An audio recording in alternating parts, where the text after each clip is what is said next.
Bem, povo abençoado, nós damos a vocês as boas-vindas novamente para o seu pão da hora do almoço.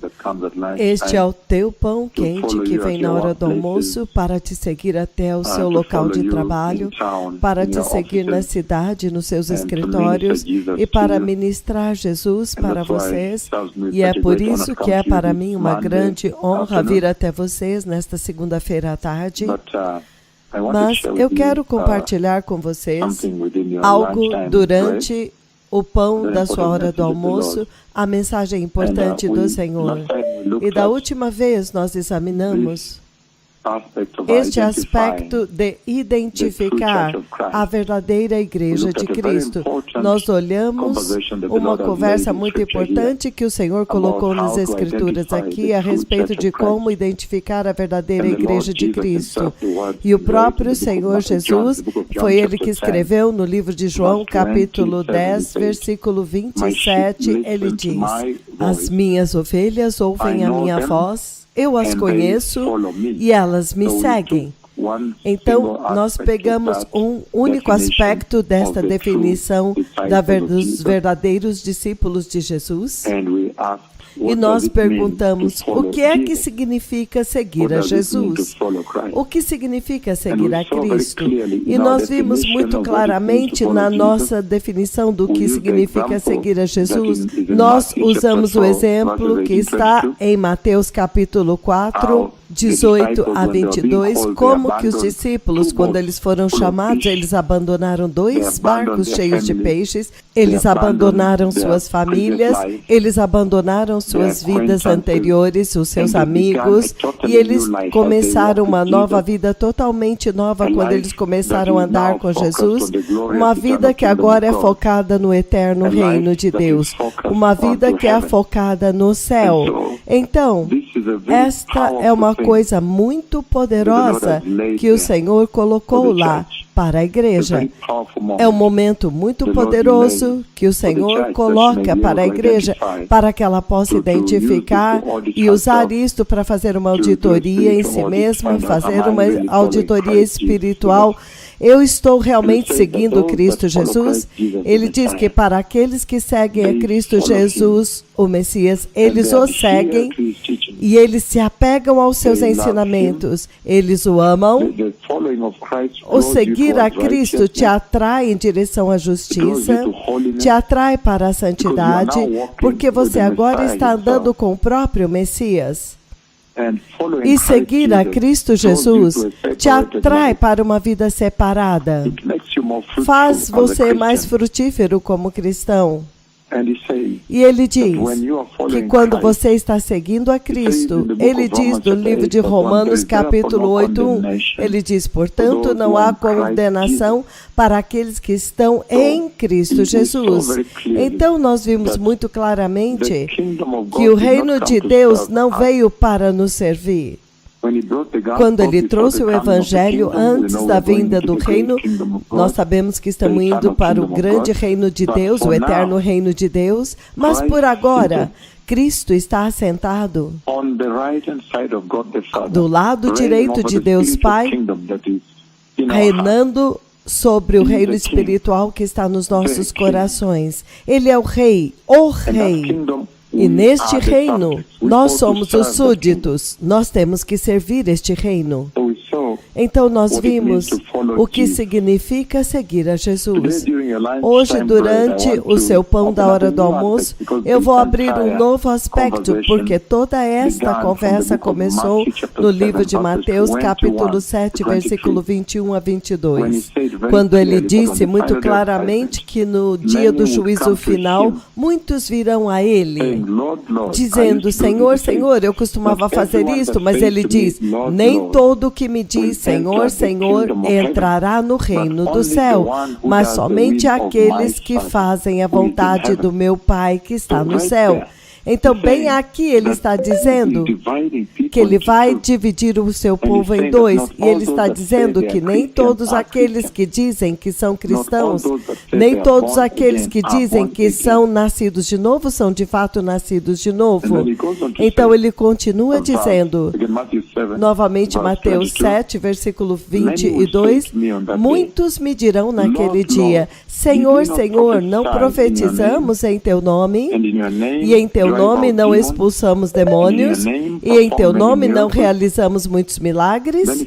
Então ele diz no versículo 23, então eu lhes direi claramente, ousadamente, nunca os conheci, afastem-se de mim, vocês que praticam a iniquidade, apartem-se de mim, vocês iníquos, significando que aquelas profecias e os milagres e expulsão de demônios que eles estavam fazendo, eles não estavam fazendo isto com a autoridade de Cristo. Estas são pessoas que usam o nome de Cristo por oportunismo. Eles usam o nome de Cristo por conveniência para ganhar dinheiro, mas eles não renderam seus corações a Jesus. Que estado patético! E você vê hoje na igreja deste dia presente, ele está nos dizendo aqui que nem todas as pessoas que estão na igreja, que dizem que são nascidos de novo, são realmente nascidos de novo. É por isso que eu disse que este é um ponto de entrada para vocês, quando vocês agora têm que fazer uma auditoria séria em sua vida, e então enfrentar a realidade. Eu sou realmente nascido de novo apropriadamente de acordo com a Escritura, mas hoje eu quero focar em outro aspecto deste juízo, porque ele diz naquele dia, este é o dia do juízo, que você vê no livro do Apocalipse, capítulo 20, versículos de 11 a 15. Mas hoje eu quero olhar no livro de Mateus, capítulo 3, povo abençoado, na sua hora do almoço.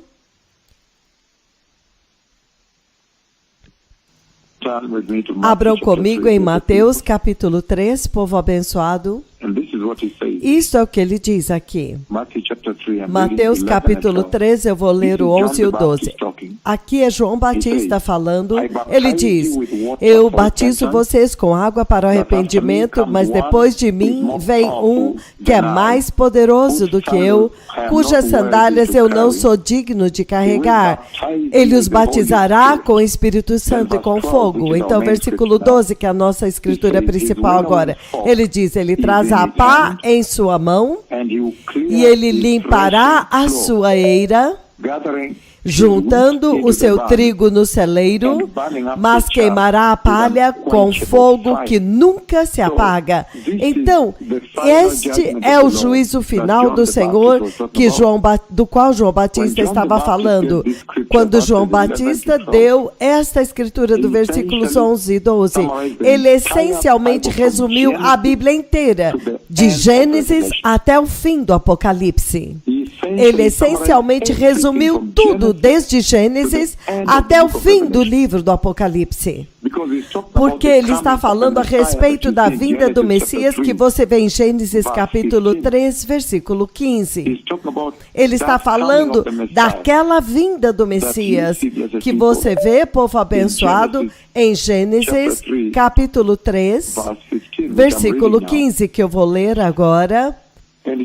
E ele diz o seguinte, Gênesis capítulo 3, Gênesis 3, versículo 15, ele diz o seguinte, ele diz, depois da queda do homem, é claro, então ele diz, porém inimizade entre você e a mulher, e entre a sua descendência e o descendente dela, e ele lhe ferirá a cabeça, ele está falando com a serpente, e você lhe ferirá o calcanhar. Esta é a paixão de Cristo que ele está falando aqui, de que Cristo viria, o Messias iria para a cruz, para libertar, para redimir, para lavar vocês do pecado, para preparar vocês para o eterno reino de Deus, para preparar vocês para o juízo final depois da queda de Adão e Eva. É a mesma coisa que você vê no versículo 21, quando ele diz, e o Senhor Deus fez vestes de pele para Adão e sua mulher e os vestiu. Esta foi a primeira morte que aconteceu na Bíblia. E esta primeira morte é o Cordeiro de Deus. Deus está descrevendo, Ele está profetizando, Ele está predizendo que a vergonha do homem somente seria coberta pelo perfeito Cordeiro de Deus, que seria sacrificado. Na verdade, o versículo 21 torna-se a inauguração, o sermão de inauguração da adoração do sangue de Jesus, do sangue. E é por isso, de volta à nossa escritura de Mateus capítulo 3, Mateus capítulo 3, versículos 11 e 12, eu vou ler o 12. Ele traz a pá em sua mão. Então, João Batista, do versículo 11, ele está anunciando que o Messias está vindo. Ele diz, eu batizo vocês com água para arrependimento, mas depois de mim vem alguém mais poderoso do que eu, cujas sandálias não sou digno de carregar. Então, ele está falando da vinda do mais poderoso, a vinda do Messias. Ele está anunciando que o Messias está vindo. Ele os batizará com o Espírito Santo, com o Espírito Santo e fogo. Então ele diz, então veja, quando ele vem em uma missão redentora. Ele vem em uma missão para redimir o homem, em uma missão redentora. É por isso que ele diz, ele está vindo.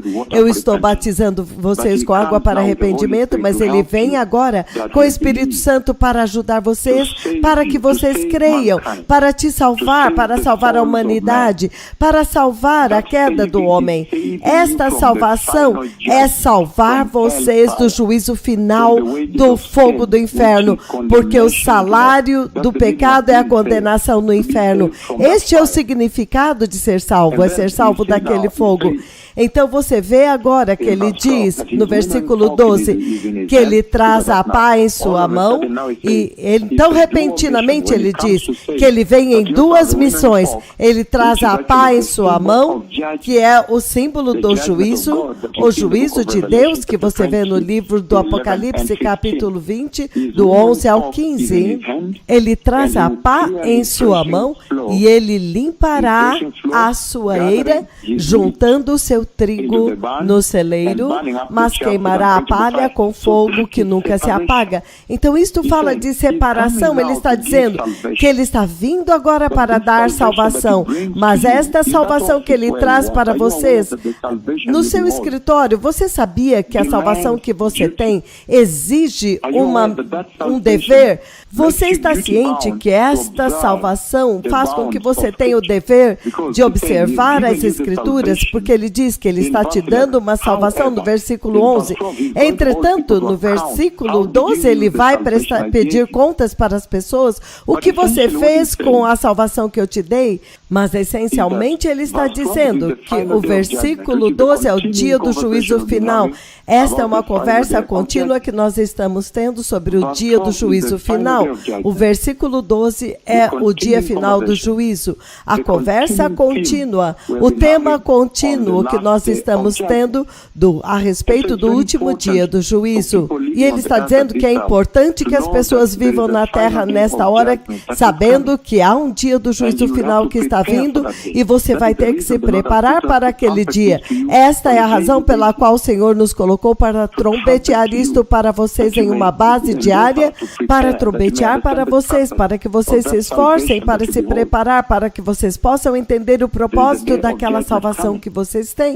O dia do juízo que está vindo, quando o Senhor agora ele diz aqui que ele está limpando, ele tem a pá na sua mão e ele está limpando a sua eira, juntando o seu trigo no celeiro e queimando a palha com fogo que nunca se apaga. Esta é a separação do último dia que ele vai trazer para você. Ele está trazendo para você separação naquele dia. Eu quero focar naquela separação hoje.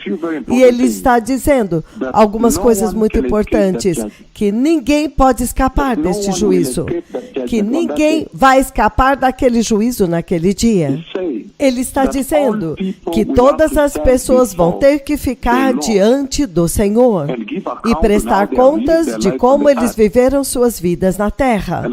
E é por isso que eu quero ir passo a passo enquanto eu ando com vocês aqui. Novamente, se você for ao livro de Mateus 13, você vê agora a exemplificação desta separação, como que ele engrandece. Mateus 13, versículo 31 até o 32, então eu vou explicar para vocês. Mateus 13, 31, ele diz... Novamente, 31 a 32. Ele diz, e contou-lhes outra parábola. O reino dos céus é como um grão de mostarda. É como um grão de mostarda que um homem plantou, que um homem pegou e plantou em seu campo. Embora seja a menor dentre todas as semanas, quando ela cresce, ela torna-se a maior das hortaliças e se transforma também numa árvore, de modo que as aves do céu vêm fazer os seus ninhos em seus ramos. E contou-lhes ainda outra parábola, que o reino dos céus é como o fermento que uma mulher tomou e misturou com uma grande quantidade de farinha, e toda a massa ficou fermentada. E se você ver no versículo 24 a mesma coisa, Jesus está falando do reino dos céus. E ele diz, agora, as sementes, contou outra parábola dizendo, o reino dos céus é como um homem que semeou boa semente em seu campo, mas enquanto todos dormiam, veio o inimigo e semeou o joio no meio do trigo. E se foi. O inimigo semeou e foi-se. Versículo 26. Quando o trigo brotou e formou espigas, então o joio também apareceu. Os servos do dono do campo dirigiram-se a ele e disseram, o Senhor não semeou boa semente em seu campo? Então, de onde veio o joio?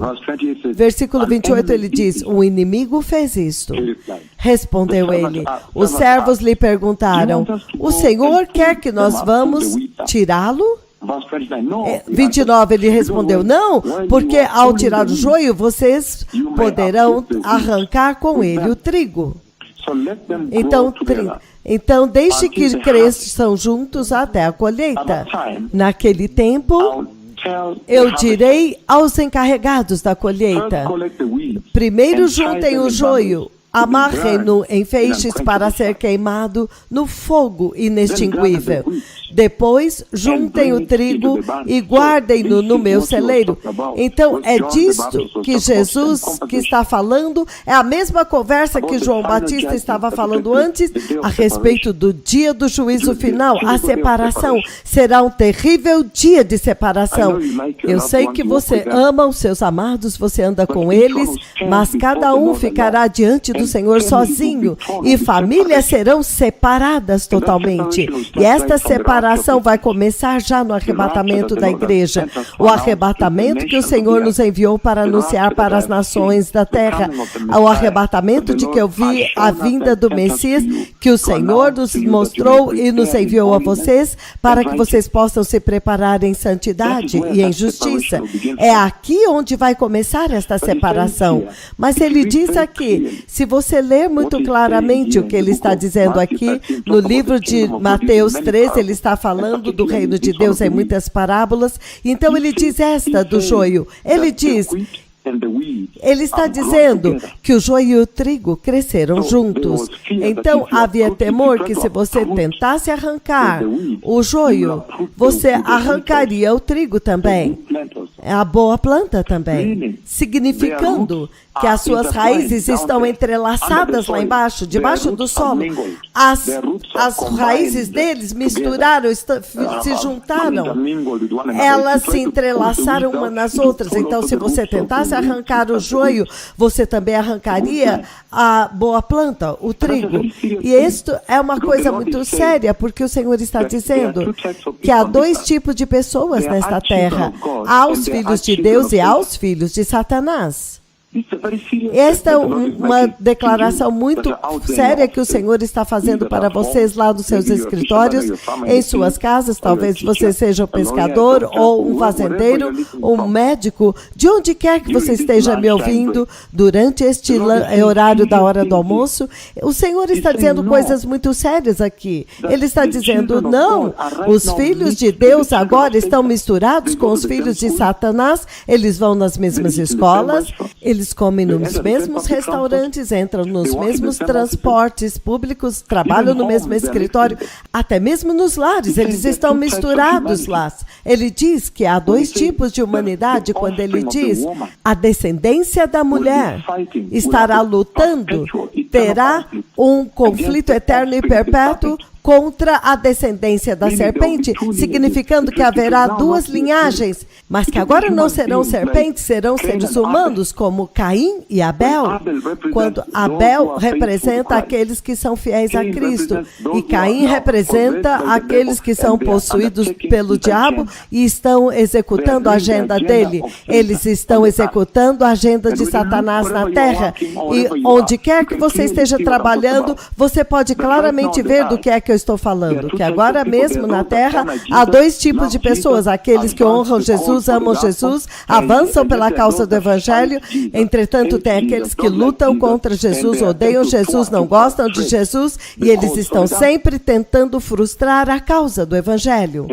E é por isso que isto é tão chave. Ele está dizendo que agora mesmo os filhos de Satanás e os filhos de Deus estão misturados juntos, as raízes deles estão entrelaçadas, quero dizer, estão interligadas debaixo do solo. Eles vão mesmo à escola, hospital, mesmo restaurante, mesmo transporte público, estão na mesma igreja juntos, estão sentados lado a lado. Mas quem é você? Pergunte-se hoje. Eu sou realmente um filho de Deus? Porque os filhos de Deus, quando você vem a uma família, você é convidado a uma família, a esposa senta-se lá, o esposo senta-se lá, então os filhos se sentam. Você pode ver uma semelhança, alguma semelhança que passa através de todos eles. Você vê, esse aqui parece com seu pai, ou esta filha parece com, tem os olhos da mãe.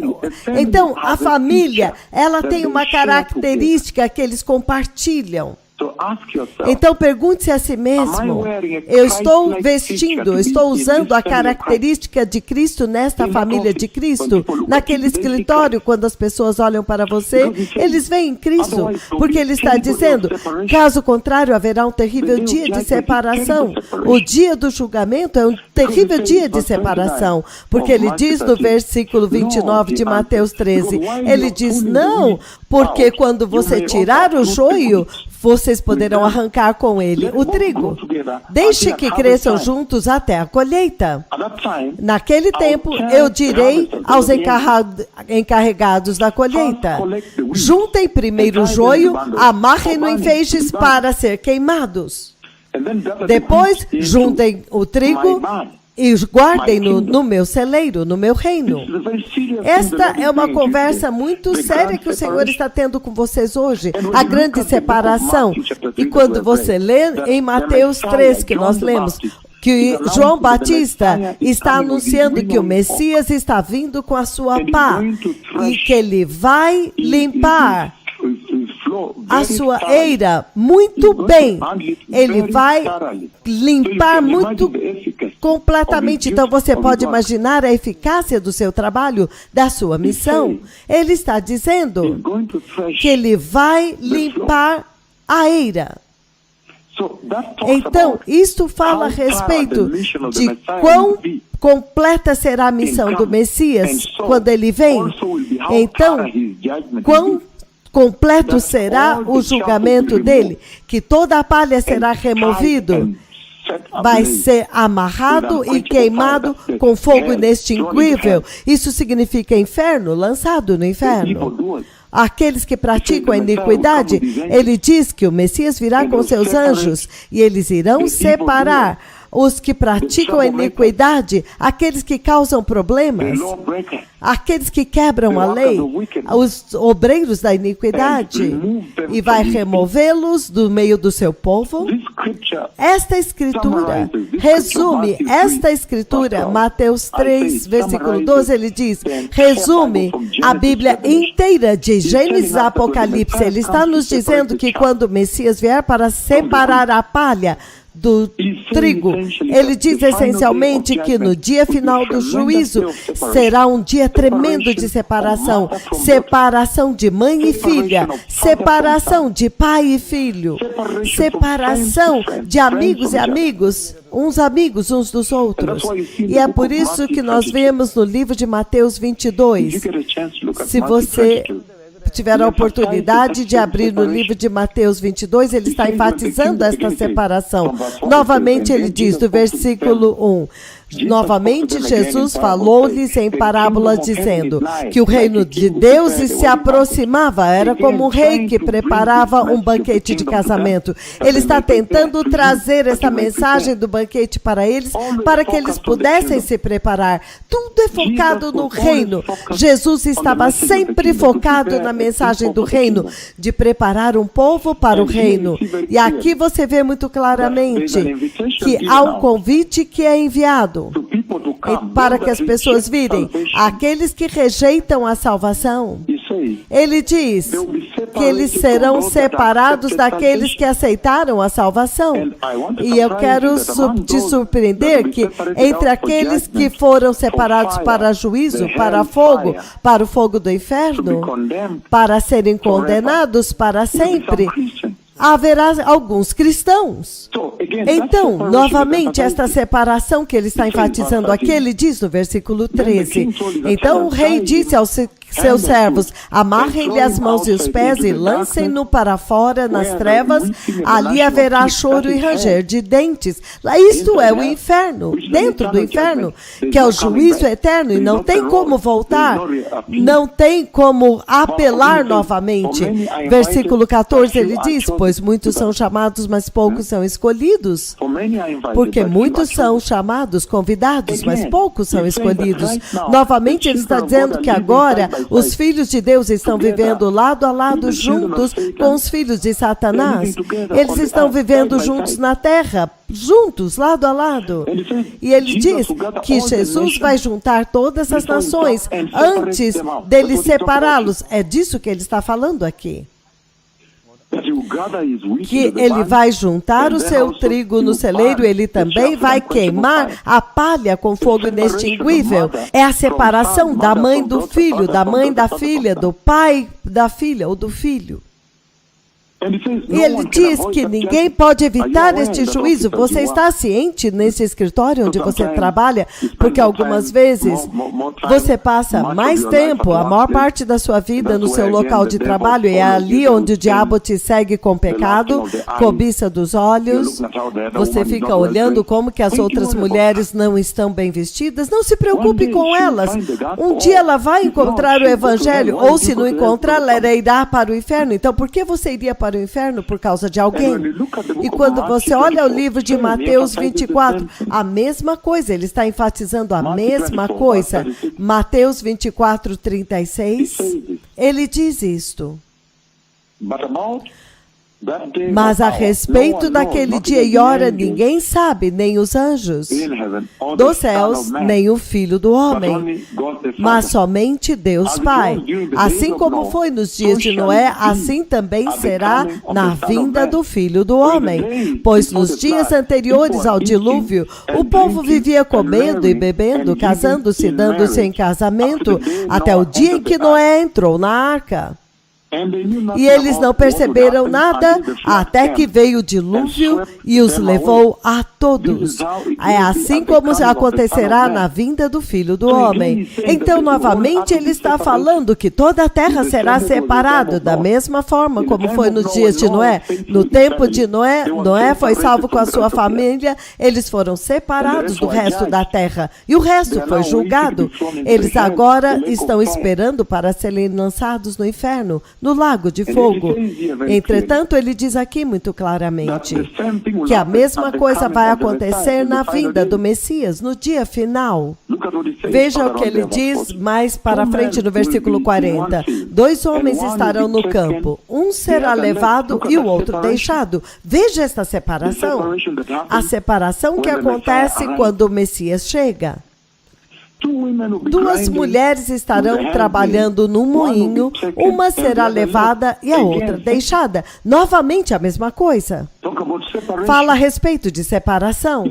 Ele diz, portanto, vigie, porque vocês não sabem em que dia virá o seu Senhor.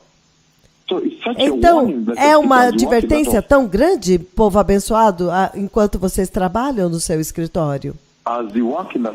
Enquanto você trabalha no seu escritório, esta é uma tremenda advertência. Ele está dizendo que Jesus vem para dar vida eterna.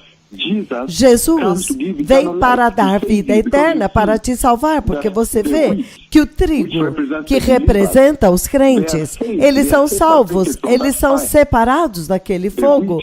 O trigo é separado daquele fogo. O trigo é separado. E é por isso que você vê em Mateus 13:30, ele diz, deixe que ambos cresçam juntos até a colheita. Naquele tempo eu direi aos ceifeiros, juntem primeiro o joio, amarrem-no em feixes e queime. Depois juntem o trigo e tragam-no para o céu, para o meu celeiro. Ele está dizendo que Jesus veio para a terra para dar vida eterna para aqueles que crerem. A minha pergunta é, você tem crido? E se você creu, você sabe qual é a identidade dos verdadeiros crentes em Cristo? Você sabe como que são os verdadeiros crentes em Cristo nesta vida? Nesta vida que é cheia de pecado no seu escritório? Você sai na rua, está cheio de pecado, tudo é pecaminoso. Você sabe o que significa ser um crente? Ele diz que ele vem para separar o trigo. Esses são os crentes da palha, ou seja, aqueles que não creem e tentam contaminar o trigo, os crentes. Então ele diz que aqueles que rejeitarem o evangelho, rejeitam a maravilhosa vida eterna de Jesus, serão lançados no fogo. Agora, uns recebem vida eterna, outros recebem fogo eterno. Você escolheu a vida eterna? Entretanto, ele diz no livro de 2 Coríntios, ainda a mesma separação que acontece no juízo de Deus, o dia do juízo final que está vindo. A razão pela qual você está vivo na terra hoje, nascido de novo, é para que você seja salvo daquele juízo, do fogo, da condenação que vai acontecer para aqueles que não crerem. E é por isso que a mesma separação que vai caracterizar o juízo de Deus, a razão pela qual vocês estão sendo impelidos a receber a Cristo é para ser separado daqueles que serão julgados. 2 Coríntios, capítulo 6, eu vou ler do 14 em diante, ele diz, não se põe julgo desigual com descrentes, pois o que tem em comum a justiça e a maldade? Ou que comunhão pode ter a luz com trevas? Que harmonia pode haver entre Cristo e Belial? Ou que o crente tem em comum com o descrente? E que acordo há entre o templo de Deus e os ídolos? Pois nós somos o santuário do Deus vivo, como Deus disse. Habitarei com eles e andarei entre eles, serei o seu Deus e eles serão meu povo. Portanto, saiam do meio deles e separem-se, diz o Senhor. Você vê o chamado para a separação nesta vida? Que naquele dia você será separado para o lado do Senhor e entrará no celeiro dele, no seu reino. Então, não toquem coisas impuras, e eu os receberei e lhes serei pai, e vocês me serão filhos e minhas filhas, diz o Senhor Todo-Poderoso. Muito poderoso, é isso que o Senhor está dizendo. Ele está dizendo, separem-se. O chamado do cristianismo, o chamado para a salvação cristã é essencialmente um chamado de separação neste mundo escuro, que você possa ser separado do pecado e da corrupção moral dessa vida. Você já entendeu isso?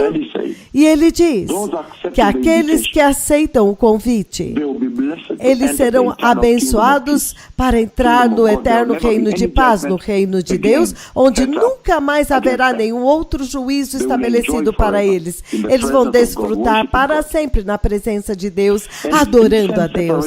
Então, essa mesma separação foi que fez com que o Senhor Jesus, em João 14, que fez com que Jesus dissesse estas palavras poderosas em João 14. Ele diz o seguinte, João 14, povo abençoado, ele diz, versículo 1, não se turbe o vosso coração, creiam em Deus, creiam também em mim. Na casa de meu pai há muitos aposentos, se não fosse assim eu lhes teria dito, vou lá preparar-lhes lugar. Versículo 3 é o nosso alvo. E se eu for e lhes preparar lugar, voltarei e levarei vocês para mim, para que vocês também estejam onde eu estiver. Esta é a separação que caracteriza o retorno do Messias. Ele já terá julgado quando ele vier para o arrebatamento. Este é o arrebatamento da igreja. Ele vai levar alguns e deixar alguns em uma família. Alguns vão acordar e vão achar a roupa do marido na casa, mas o marido foi levado. Ou a roupa da mulher, então ela foi levada. Haverá uma tremenda separação que vai acontecer, separando o esposo da esposa, filhos das filhas, os filhos dos pais, as filhas dos seus pais. É um terrível juízo que está vindo. Uma terrível separação está vindo. Você está preparado? E aqueles que ficaram na terra depois do arrebatamento? Então, Apocalipse capítulo 6, o juízo, o coronavírus. Veja o coronavírus que eu profetizei. E eu disse para vocês que eu vi a liberação do quarto cavaleiro do Apocalipse. Eu pronunciei e anunciei para a terra que toda vez que o cordeiro quebrou os 4 primeiros selos, quando Deus me deu o privilégio de vir diante do trono e testemunhar, porque é parte deste ministério. Na verdade, é a agenda principal. É por isso que você vê os terremotos dos quais Jesus falou quando eu feri o México com o terremoto. Então, esta é a razão. Eu implorei a eles por tanto tempo para eles se arrependerem e não se arrependerem. Quando eu feri o Chile, eu implorei para eles por tanto tempo. Eu até mesmo paguei passagem aéreas para alguns dos diretores do Conselho de Bispos para virem ao Quênia e clamei para eles antes do terremoto vir. E quando o Chile falhou em organizar um arrependimento nacional, então, finalmente, veja como eu feri o Chile com um massivo terremoto, diz o Senhor. Veja como eu feri o Haiti. Eu clamei com eles, eu fui até lá, na ilha de Hispaniola. Então, há um terrível juízo vindo. O coronavírus foi falha em se arrepender. Deus está advertindo esta geração e dizendo, adiante de vocês é muito ruim. Receba Jesus, nasce de novo apropriadamente naquele escritório. Levante-se, fique firme, diga para eles que você é nascido de novo. Não aceite comprometimento. E aí você vê muito claramente no livro de 2 Coríntios, 2 Coríntios, capítulo 5, eu vou ler o versículo 10 enquanto termino. 2 Coríntios, capítulo 5. Aleluia. Versículo 10. Ele diz o seguinte. Ele diz, pois todos nós devemos comparecer perante o tribunal de Cristo para que cada um de nós receba de acordo com as obras praticadas por meio do corpo, quer sejam boas, quer sejam más. Agora, é isto que eu quero ressaltar para vocês, que o tribunal de Cristo é totalmente diferente do julgamento do grande trono branco que está em Apocalipse 20, do 11 ao 15. Este tribunal de Cristo será no céu, então até mesmo os cristãos que foram levados no arrebatamento, em um ponto, vocês vão ter que prestar contas pelas coisas que vocês fizeram. Todos terão que comparecer diante de Cristo. Todos os que já viveram na terra. Então, no livro de Romanos 14, 10, veja o que ele diz no livro de Romanos 14, 10. Então, por que você julga os seus irmãos e irmãos, os seus irmãos ou irmãs? E por que você o despreza, o seu irmão? Pois todos compareceremos diante do tribunal de Deus. Todos têm que aparecer lá. Veja o versículo 12. Assim, cada um de nós prestará contas de si mesmo, das nossas vidas, de nós mesmos, a Deus. Então, naquele escritório, no teu local de trabalho, você está ciente, nesta sua hora de almoço, mas você está ciente quando você está lá, que tudo que você faz será julgado? Tudo que você faz será submetido a juízo? Você prestará contas ao Senhor. E se há coisas que você está fazendo que está comprometendo a sua salvação, você tem que abandoná-las, porque elas vão te custar a sua eternidade. Elas vão fazer com que você perca o céu. Então, se você olhar em Hebreus capítulo 4, enquanto eu termino agora, o livro de Hebreus capítulo 4, veja o que ele diz. Hebreus capítulo 4, versículo 13. Ele diz: nada em toda a criação está oculto aos olhos de Deus. Tudo está descoberto e exposto diante dos olhos daquele a quem haveremos de prestar contas. Então será um juízo rigoroso, povo abençoado. É por isso que ele tem a pá na nossa escritura em Mateus 3,12. Aquela pá será rigorosa, separando todo o trigo da palha. Então a palha será queimada e será virtualmente inescapável este juízo. Então, enquanto você volta aos seus negócios hoje, naquele escritório, no seu trabalho hoje, eu quero que você saiba que há um dia do juízo vindo. E tudo que você fez na sua vida, você terá que prestar contas. Você ficará diante do Senhor e você vai ter que prestar contas do porquê você não recebeu o Evangelho. Porque você abusou da salvação depois de tê-la recebido. Então, se você quiser receber o Senhor, este é o fim do seu pão da hora do almoço. Então repita esta pequena oração e diga: poderoso Senhor Jesus, eu te peço para me ajudar a ser diligente na minha salvação, para que eu possa andar no temor de Deus. Senhor, eu te recebo no meu coração hoje como meu Senhor e Salvador, e eu me arrependo e me aparto de todo o pecado. Eu sei que tu morreste por mim e tu ressuscitaste por mim, e tu me deste acesso à vida eterna de Deus. Eu escolho a vida eterna para que naquele dia, meu Senhor Jesus, tu possas me separar para o glorioso reino de Deus, para que tu possas te lembrar de mim e sustentar o meu nome no livro da vida do Cordeiro que tu escrevestes no céu. No poderoso nome de Jesus eu nasci de novo. Se você disse esta oração, te congratulo. Encontre um pastor para te batizar. Se é a sua primeira, se você agora renovou a sua salvação, agora ande em retidão. Tenha certeza de que você vai andar forte e firme, sabendo que aqueles que estão em pecado, eles estão ignorantes daquilo que está vindo. Mas agora vocês, com a informação daquilo que está vindo no futuro, você pode checar a sua vida, de como você tem vivido a sua vida nesta terra. Que o Senhor os abençoe. Foi um prazer, uma honra vir até vocês nesta tarde. Que o Senhor os abençoe. Obrigado.